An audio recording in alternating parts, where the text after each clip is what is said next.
आइए सुनते हैं, बड़ा बनने के लिए बड़ा सोचो।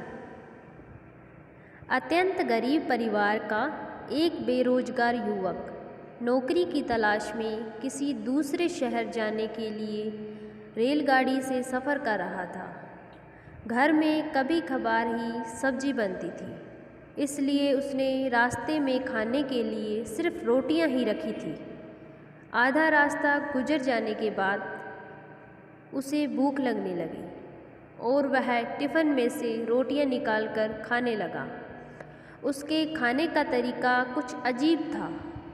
वह रोटी का एक टुकड़ा लेता और उसे टिफ़िन के अंदर कुछ ऐसे डालता मानो रोटी के साथ कुछ और भी खा रहा हो, जबकि उसके पास तो सिर्फ रोटियां थीं।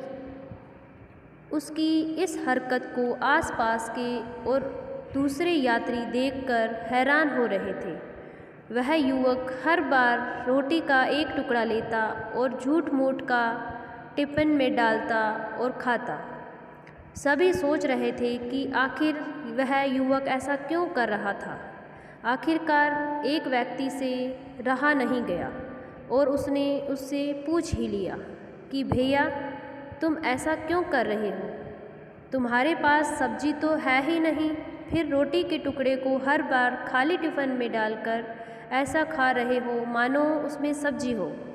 तब उस युवक ने जवाब दिया, भैया, इस खाली टिफ़िन में सब्जी नहीं है, लेकिन मैं अपने मन में यह सोचकर खा रहा हूँ कि इसमें बहुत सारा अचार है।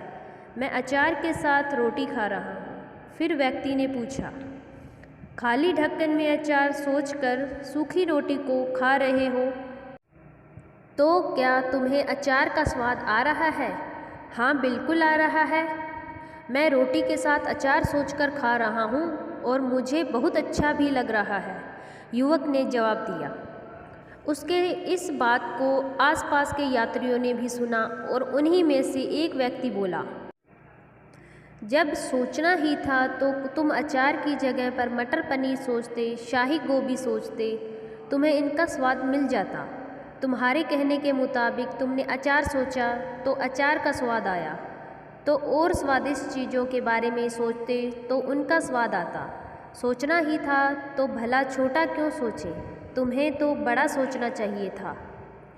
मित्रों, इस कहानी से हमें यह शिक्षा मिलती है कि जैसा सोचोगे वैसा पाओगे।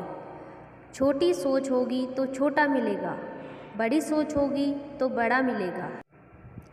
इसलिए जीवन में हमेशा बड़ा सोचो, बड़े सपने देखो तो हमेशा बड़ा ही पाओगे।